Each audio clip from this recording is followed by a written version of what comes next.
We'll do it live. And thing sucks. All right, I'm back for this one. Left out one thing on the last video. Still fighting to this camera. If you're going to do counter milling, this bottom part needs to be smaller than that. I think they call it a gin bottle. A guy on Reddit told me that, and there's some other experimenting. I think he's right. So if you're going to counter mill, make the catch part a little bit less diameter than the rest of it. All right, now on to number 3, which we got a standard pen, but then we got this crazy thing here. There's 2 different ways to implement it that I've come up with. It's a pin in pin. The cylinder 2 is just threaded. There's no counter milling in 3. In a lock, you're really going to want to counter mill it to get the most out of this. All right, so there's this way where we have the inside pin goes through, I guess the catch pin catches. Then you have this wafer up top so that the spring hits it and constantly pushes the inside down.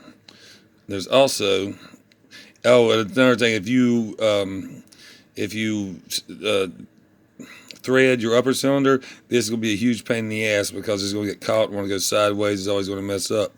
Another way to do it, fucked it up, is to flip it and have the spring always push that top part of your, I want to call it an inner pin, but let's be honest, we all know that's a nail, a little stainless steel nail, and spring pushes on it, so this part catches, and once it goes through, that little bit gets caught in the shear line, and that will give you the deepest faucet.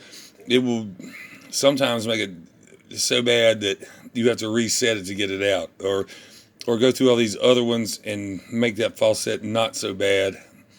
When you have this many things, I don't understand exactly. I'm learning, but it gets really crazy, and you have to. There's a lucky way to go through it. I'm sure some people could reason through it, but it starts getting real wild in there. But that's number 3. That's a crazy thing to do to somebody right there, even to yourself. I've been messing with this. Another thing too is if you use that in that configuration, and you have a plug with construction holes, you got to fill them in. I had to fill them in on this one. All I did was bore it out a little bit and put a wafer pin in there.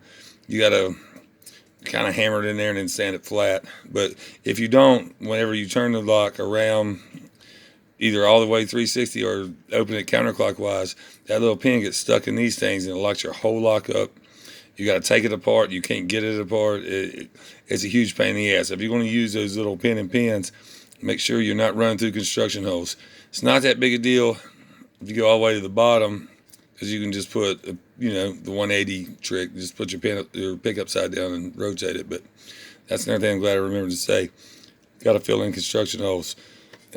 Some plugs won't even use it at all, like some of the quick set new ones with all the fins or whatever they got on there. They're aggravating to begin with.